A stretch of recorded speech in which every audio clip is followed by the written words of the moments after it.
அவளே உனது இருவிழி முன் பழரச குவளையில் விழுந்த எறும்பின் நிலை எனது நிலை விலக விருப்பமில்லையே பூவே அதிசயனே பிறந்து பல வருடம் அறிந்தவை மறந்தது எனது நினைவில் இன்று உனது முகம் தவிர எதுவும் இல்லையே அன்பே வேறாரும் வாழாத பெருவாழ்விது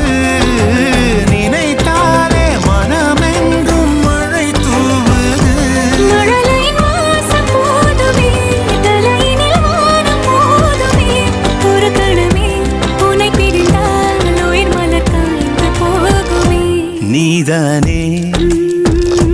பொஞ்சாதி